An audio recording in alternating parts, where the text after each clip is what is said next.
Vamos, como já anunciamos no início desse culto, iniciar hoje uma nova série de mensagens. Verdadeira felicidade. E eu gostaria que você começasse abrindo sua Bíblia. Em Mateus capítulo 5, versos 1 a 3. Mateus capítulo 5, versos 1 a 3. E a palavra do Senhor em Mateus capítulo 5, versos 1 a 3 diz assim: Vendo Jesus as multidões, subiu ao monte, e como se assentasse, aproximaram-se os seus discípulos. E ele passou a ensiná-los, dizendo: Bem-aventurados os humildes de espírito, porque deles é o reino dos céus.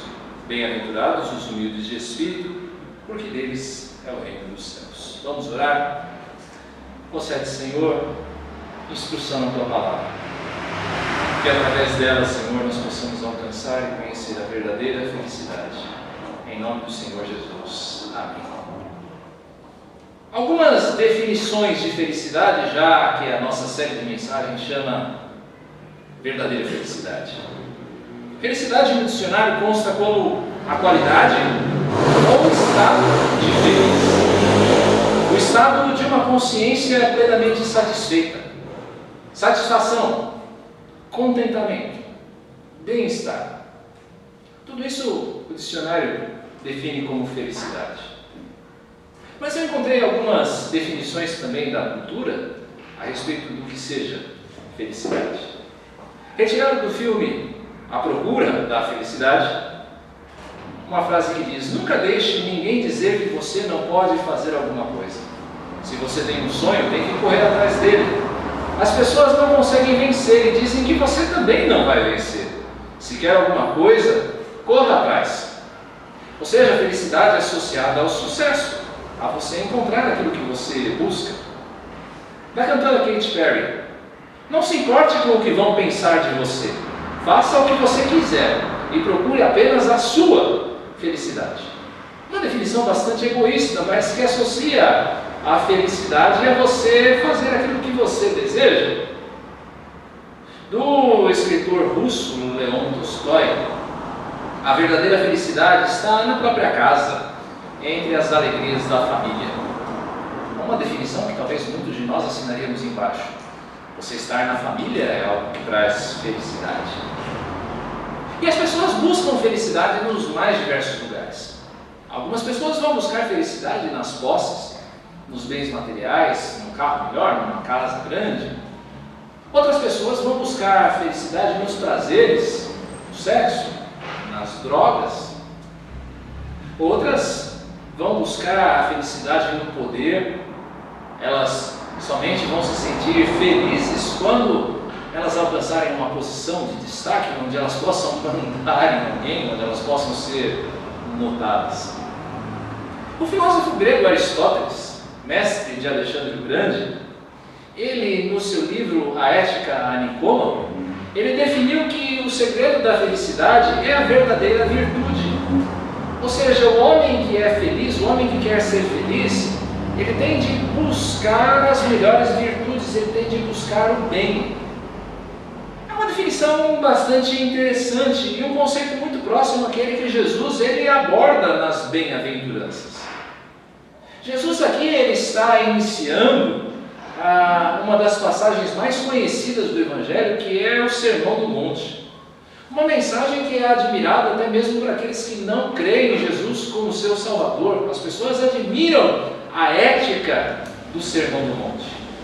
É preciso dizer que essa mensagem é uma mensagem pregada para discípulos. O texto que nós lemos começa com Jesus, ele vendo as multidões, ele percebendo as multidões que se juntavam a ele por causa das curas que ele realizava, como nós vemos no capítulo 4, as multidões se achegam a Jesus e Jesus então ele começa a falar o que implica ser discípulo dele. Como é um verdadeiro discípulo de Jesus? Jesus, ele expõe a natureza do reino. Ele vai mostrar com que o reino de Deus se parece. E como se parecem aqueles que são cidadãos do reino.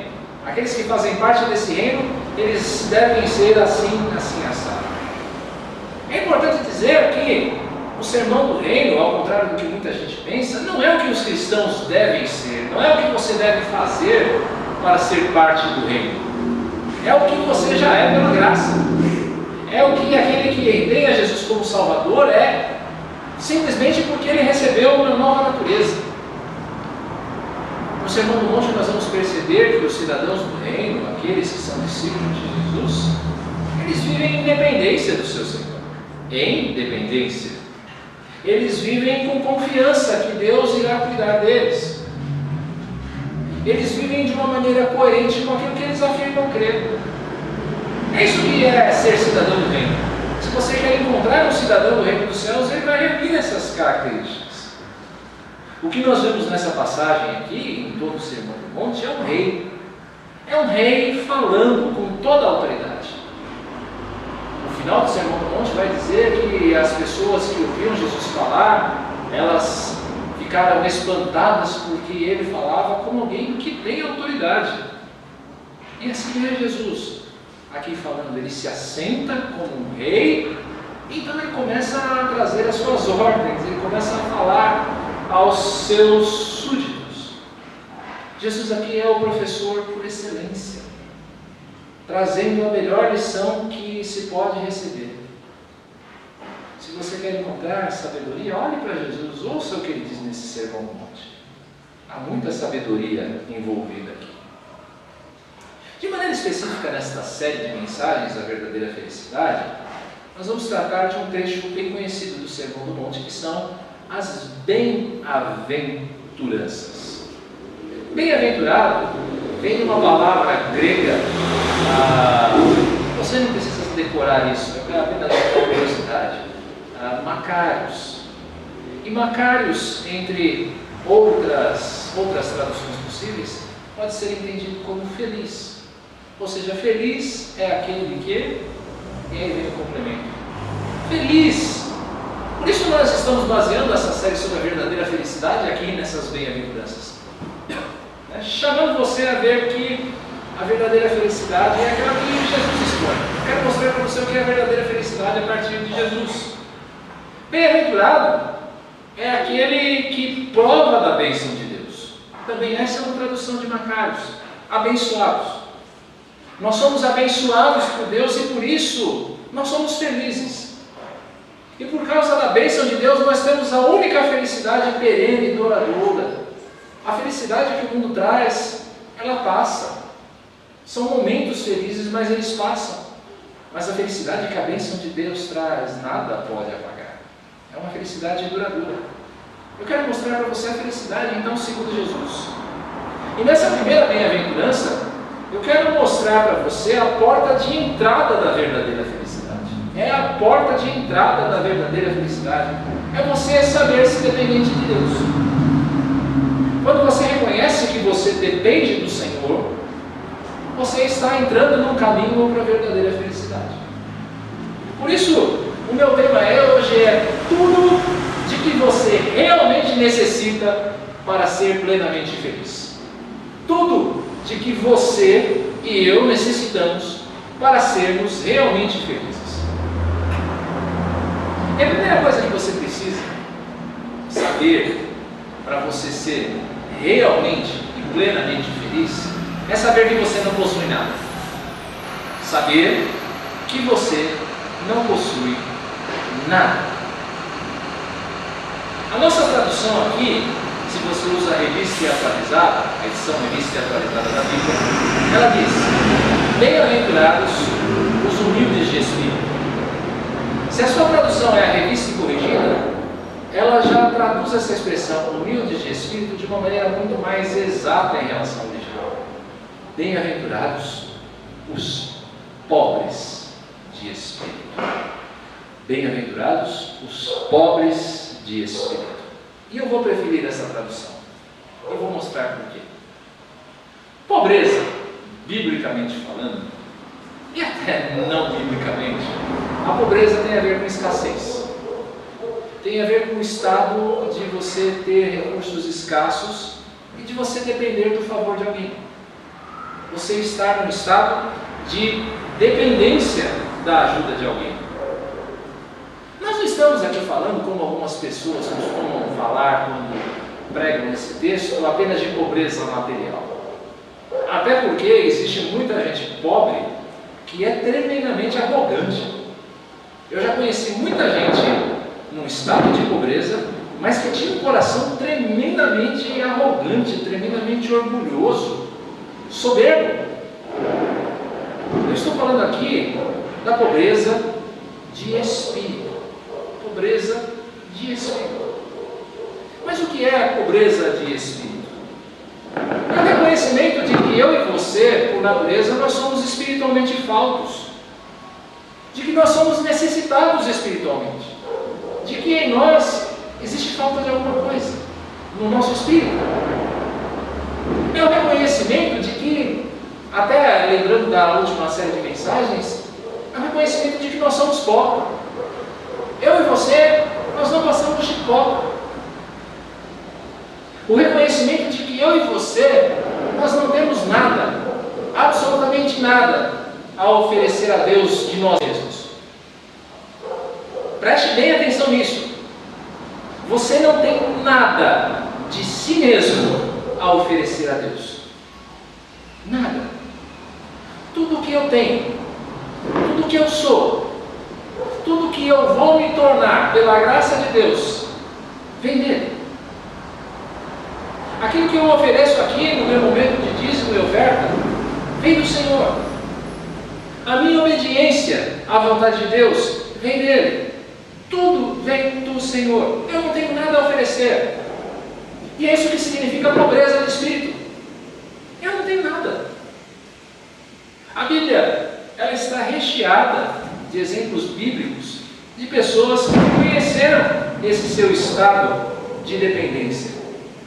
O rei Davi, por exemplo, quando em 1 Crônicas, capítulo 17, antes de 17, ele intenta no seu coração construir um templo ao Senhor. O Senhor diz: você não vai construir esse templo, porque você é um homem de sangue, você derramou muito sangue, então o seu filho vai construir, e eu vou estabelecer o trono do seu filho, e o seu trono vai durar para sempre, Davi. Davi vai dizer: mas quem sou eu? Quem sou eu para que o Senhor me abençoe dessa forma? O que é a casa do meu pai? É o rei de Israel falando isso. O poderoso rei Davi dizendo: quem sou eu? Tudo vem do Senhor. A consciência de Davi que tudo vem do Senhor. O rei de Nínive, lá em Jonas capítulo 3, verso 6, nós estamos lendo Jonas na devocional aqui, nossa devocional conjunta, estamos lendo Jonas, não é verdade? Jonas capítulo 3, verso 6, nós pregamos também sobre esse texto.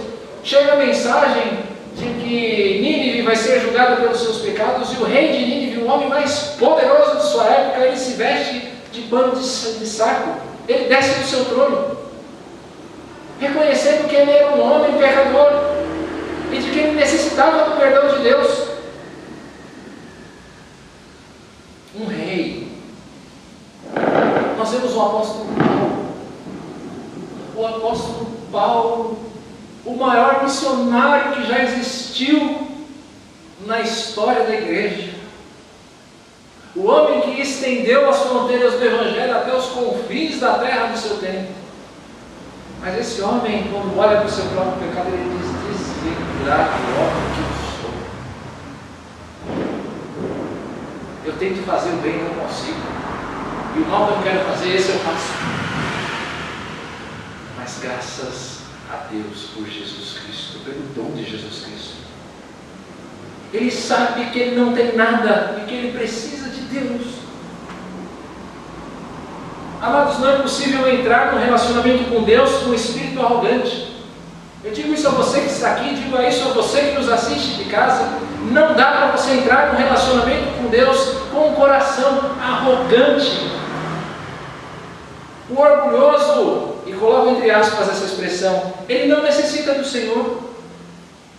Ele acha que ele basta a si mesmo. O orgulhoso, o arrogante, ele crê que ele é o autor da sua própria felicidade.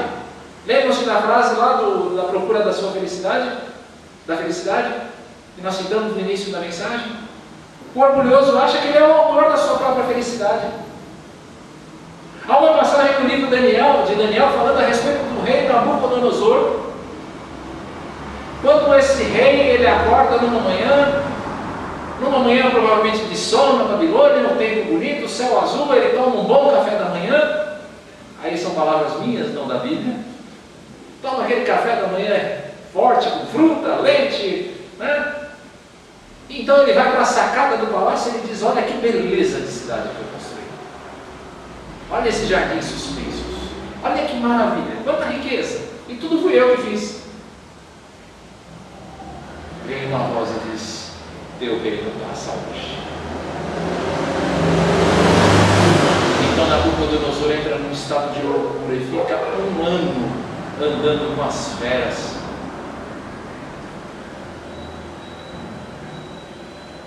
O orgulhoso, ele é soberbo no seu coração. Numa parábola, Jesus fala de um publicano, de um cobrador de impostos e de um fariseu que estão no templo orando. E o fariseu bate no peito e diz: graças eu te dou, Senhor, porque eu não sou como esse cobrador de impostos que está aqui do meu lado. Trazendo para os nossos tempos: Senhor, eu sou bom demais, mas esse cara aqui não vale nada.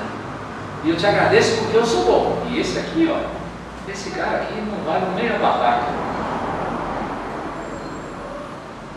O cobrador de impostos pelo seu lado diz: Senhor, tem misericórdia de mim, porque eu sou pecador. E Jesus diz: quem é que saiu justificado? Quem é que saiu em paz com Deus? Não foi o fariseu. Diz o Salmo 101, verso 5, que o Senhor não suporta o soberbo. O Senhor não suporta. E olha que para um Deus que é todo paciência, toda longanimidade, dizer que Ele não suporta alguém é sério. É para levar muito a sério. Deus não suporta o soberbo de coração. Amados, a pobreza de espírito nos leva a reconhecer a nossa dependência do favor de Deus, de que nós necessitamos de Jesus. Eu quero ler para você um trecho da palavra de Deus em Romanos 7, versos 22 e 25, quando o apóstolo Paulo diz assim: porque no tocante ao homem interior eu tenho prazer na lei de Deus, mas vejo nos meus membros outra lei, que guerreando contra a lei da minha mente me fez prisioneiro da lei do pecado que está nos meus membros. Desventurado homem que sou, quem me livrará do corpo desta morte? Eu citei esse texto antes. Graças a Deus por Jesus Cristo, nosso Senhor, de maneira que eu de mim mesmo com a mente sou escravo da lei de Deus, mas segundo a carne da lei do pecado. Graças a Deus por Jesus Cristo, então, eu dependo dele. Eu quero dizer para você uma coisa muito clara. Eu quero que você que está assistindo essa mensagem depois no YouTube, você preste bem atenção numa coisa. A palavra é dura, mas é verdadeira. Você não merece o céu. Você entendeu? Você não merece o céu. Você não pode construir o seu caminho até lá. As suas obras não podem construir para você um caminho até o céu. As suas ofertas, a sua religiosidade, o seu bate-cartão na igreja, nada disso pode construir para você um caminho para o céu. Nada disso pode fazer. A vida eterna é um caminho de dependência. A vida eterna é um caminho de renúncia, de entrega. De certa forma, a vida eterna é o caminho do desistente. É o caminho daquele que desiste de si mesmo, que diz: tá bom, eu não consigo.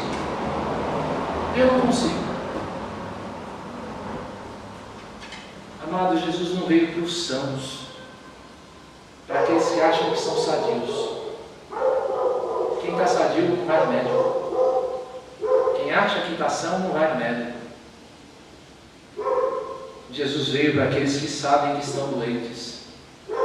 E se você sabe que você está doente por causa do pecado, se você sabe que você nada tem em si mesmo para oferecer a Cristo, para oferecer a Deus, então Jesus veio para você. Para você.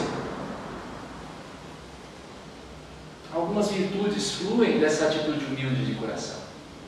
Uma delas é a simplicidade. Vida simples. E vida simples é você não procurar ter muito mais do que o necessário. É não buscar ser muito mais do que se é. Nós ontem estávamos no nosso passeio, aqui por São Paulo, nós estávamos na Avenida Paulista e nós entramos na FNAC. E meu irmão Neemias, ele verbalizou uma coisa que eu também penso. Eu não estou acusando Neemias de pecado não, eu penso assim como ele também.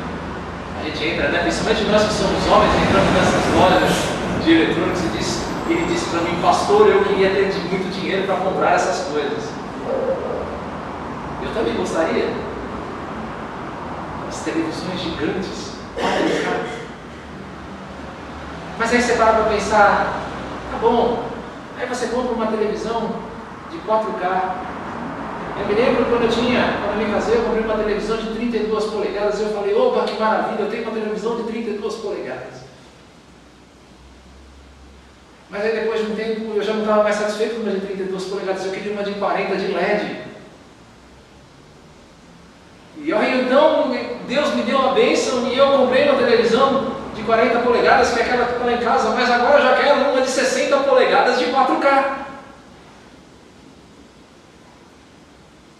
Vida simples é você não querer ter muito mais do que você tem, daquilo que você necessita, não querer ser muito mais do que você é.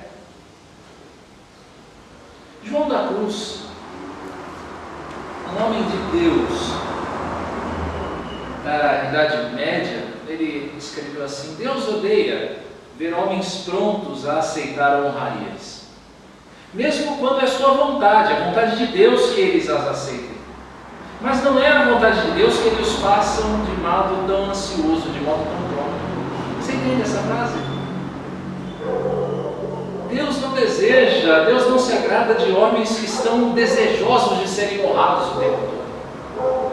Deus deseja homens de coração simples. Uma outra virtude que flui dessa atitude humilde de coração é simpatia e graça em relação ao outro.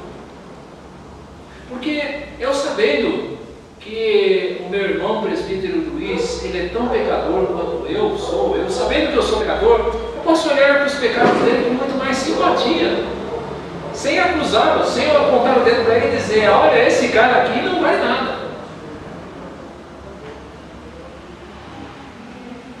Eu posso olhar com mais simpatia. É sábio o homem que se reconhece vazio, e como nada, para que Cristo o preencha e se faça tudo nele. Então o primeiro passo, se você quer ser realmente feliz, é saber que você não tem nada. E o segundo passo é saber que você possui tudo. Sim, porque o versículo fala que bem-aventurados os humildes de espírito, porque deles é o reino dos céus. Como nós dissemos antes, as virtudes do Sermão do Monte não são mandamento. Deus não está mandando aqui você ser humilde. Ele está dizendo que aquele que é dele, ele é humilde por natureza. É a constatação dessa nova natureza. São características fundamentais do cidadão do reino. Eu quero dizer com isso que nós não somos felizes, ou melhor, nós não somos humildes, para herdar o reino. Você não tem que desenvolver humildade para herdar o reino, mas porque você é o herdeiro do reino, então você tem um coração humilde. É o fato de você ser herdeiro que faz você ter um coração humilde diante de Deus. A maior felicidade para o cristão é saber que, sendo ele cristão, um pecador miserável, totalmente desprovido, fraco, nu, Deus ainda assim o faz herdeiro do reino de Cristo. Você entendeu? Não há felicidade maior em você sabendo como você é, e só você sabe como você é. Eu não sei, só você e Deus.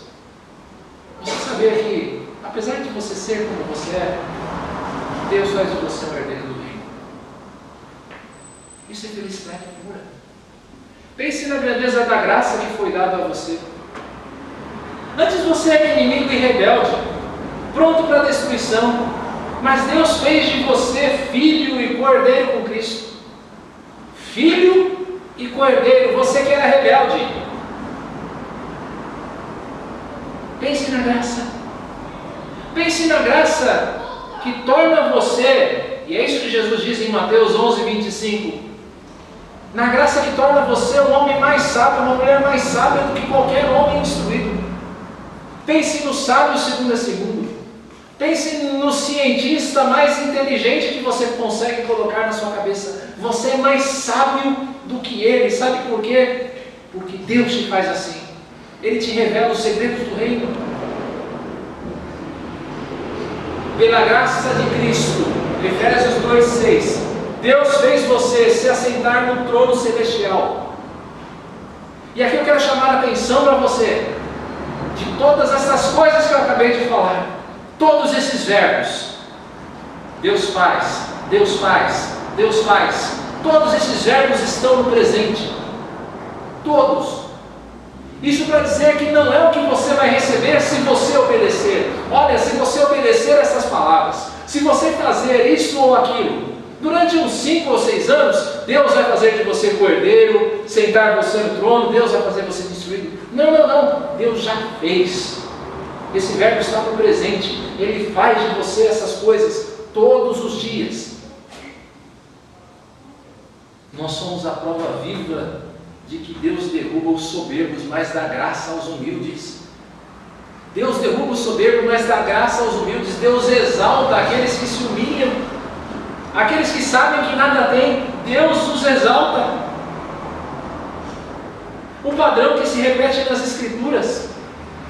Veja o caso de Abraão, um homem idólatra, um homem obscuro transformado no pai de muitos, no portador da promessa, no amigo de Deus. O neto de Abraão, Jacó, cujo nome quer dizer o suplantador ou enganador, o trapaceiro, transformado em príncipe de Deus. Lembre-se de Davi, o menor da sua casa, um pastorzinho desprezado, um camarada que quando chegou diante do rei Saul, dizendo para o rei Saul, eu quero enfrentar Golias, o rei Saul olhou para ele, estou parafraseando, e disse: moleque, o que você está fazendo aqui, moleque? Volta para a tua casa. Pedro, um pescador ignorante, um homem ignorante, tornado em pescador de homens. Deus abate os soberbos, mas exalta os humildes. Não é você quem se faz humilde para herdar o reino, é por saber que o reino nos é dado por graça, sem merecimento, sem uma oferta nossa, que nós nos humilhamos e exaltamos ao Senhor. A glória é sempre dele. Humilhar-se diante de Deus, ser pobre de espírito, significa você dar glória a Deus por tudo que você é ou tudo que você faz. Você sabe por que existe verdadeira felicidade na humildade? Sabe por que é feliz quem é humilde? Porque nós sabemos que a bênção de Deus não é algo que dependa de nós. A bênção de Deus não é algo que dependa de nós. A graça imerecida, ela nos torna livres. Preste bem atenção nisso. A graça de Deus torna você livre. Por causa da graça de Deus, nós somos libertos da pressão por resultados. Nós somos libertos da pressão por produtividade. Você não precisa produzir mais do que você pode. Você não precisa ter resultados surpreendentes muito além do que você pode. Você sabe que você depende da bênção de Deus. A graça nos faz lembrar que nós somos amados por Deus. E amados por Deus incondicionalmente. Deus ama você. Ponto final. Mas pastor, eu pisei na bola, eu pequei aqui e ali. Mas Deus continua a amar você. Pastor, eu me afastei dos caminhos do Senhor. Eu rejeitei a Cristo, eu neguei a Cristo. Deus continua a amar você incondicionalmente. O amor de Deus não depende do que você faz. Nada do que você possa fazer pode fazer Deus amar você mais ou menos. A graça nos faz descobrir que o ter não é capaz de nos dar a verdadeira felicidade. Ter não é capaz de dar a você a verdadeira felicidade que o ser de Jesus nos traz. Ser é muito mais importante que ter. Essa é uma expressão que aparentemente é batida, mas à luz da Escritura ela faz todo sentido, porque ser de Jesus basta. Eu não preciso estar numa posição de destaque, eu não preciso ter milhões de reais quando eu já tenho tudo. Quem tem Cristo tem tudo. Ser de Jesus é tudo. A graça nos liberta porque nós paramos de exigir demais de nós mesmos e dos outros. Meus irmãos, como é duro você ter de lidar consigo mesmo diante das suas próprias exigências. Ou de lidar com as exigências de outras pessoas. Mas a graça te liberta disso, porque nós reconhecemos a nossa própria limitação. Você sabe que você é limitado, você sabe que você pode ir só até um determinado ponto, e que as outras pessoas são iguais a você, que eu não posso exigir de você mais do que eu exijo de mim mesmo, e Deus não exige de mim mesmo nada, tudo vem dele. A graça nos liberta porque nós entregamos a nossa ansiedade no altar de Deus. Você não precisa andar ansioso pela vida lá fora, sabe por quê? Porque a Deus pertence o sim ou não. Se tudo depende dele, não adianta você andar ansioso. O sim e o não vem do Senhor. Pense no fardo que tantas pessoas vivem por aí, em construir para si uma falsa imagem. Pense no fardo que é você parecer com algo que você não é. Pense nesse fardo. Você entende como a humildade pode ser algo libertador? Por isso eu quero convidar você a refletir. E eu vou terminar com essa reflexão. Que papéis ou que imagens de si mesmo você tem tentado construir? Você tem tentado construir uma imagem de pai ou de mãe perfeito? Eu vi ontem no Facebook não, no UOL, perdão, uma pergunta, uma manchete dizendo: é correto uma mãe, um filho, aliás, uma mãe chorar diante de um filho? E sem ver a matéria eu respondi: por que não seria? Você tem tentado construir um papel de mãe ou de pai perfeitos? Você tem tentado construir uma imagem de crente infalível? De um crente absolutamente sem pecado, impoluto? Você tem tentado construir essa imagem para você? Você tem tentado construir uma imagem para si mesmo de alguém com uma cultura imbatível, o sabe tudo, aquele que sabe responder a todas as perguntas? Como é que fica esse teu esforço ao saber que Deus já te deu o reino, sendo você assim como é? Para que tanto esforço, se Deus já te deu o reino, sendo você como é? Outra reflexão: que grau de exigência você tem exigido dos outros? Como tem sido o teu grau de exigência, por exemplo, em relação à tua esposa, ao teu marido? Como tem sido o teu grau de exigência em relação aos teus filhos? Às vezes eu me apanho assim em relação ao Otávio, pensando que às vezes eu coloco para ele um padrão muito alto, exigindo muito dele, de uma perfeição que eu não tenho. Como tem sido o teu grau de exigência? Como tem sido o seu grau de exigência em relação aos seus empregados, as pessoas que trabalham com você, os seus subordinados? Como tem sido o seu grau de exigência em relação aos seus líderes na igreja, aos seus irmãos na fé? E na igreja, às vezes a gente vê esse grau de exigência tão alto em relação ao pastor. Não estou falando isso em defesa própria, por favor, mas em relação aos presbíteros, em relação aos diáconos, em relação aos nossos irmãos na fé. Como tem sido o seu grau de exigência? Às vezes nós nos afastamos da igreja de Cristo porque nós julgamos que, puxa vida, eu olho para o Neemias e vejo que o Neemias é um cara que pisa na bola. Então esse cara aqui não serve para ser igreja, então eu vou sair da igreja. A igreja está cheia de hipócritas. Pois é, meu irmão, a igreja está cheia de hipócritas e tem espaço para mais um. Sempre cabe mais um na igreja, mais um hipócrita. Seja bem-vindo. Pergunte em relação à exigência, a esse grau de exigência. Deus exige o mesmo de você? Esse grau de exigência que você coloca em relação ao outro é o grau de exigência que Deus coloca em relação a você? Mas, antes de qualquer coisa, eu quero convidar você a refletir se você já passou pela porta da humildade. Se você já passou pela porta da humildade. Você já reconheceu diante de Deus que você nada tem a oferecer a não ser uma vida de pecado? Já houve esse reconhecimento na sua vida? De que tudo que você pode oferecer diante dele é a sua vida de pecado?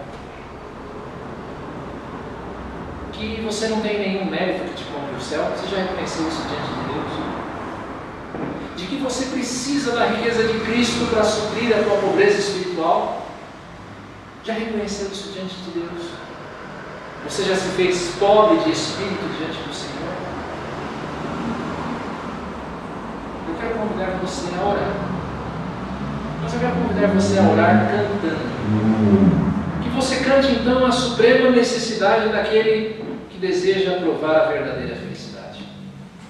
É só quem deseja provar a verdadeira felicidade que ora ou que canta aquilo que nós vamos cantar agora, que é o hino número 120. Vamos nos colocar de pé?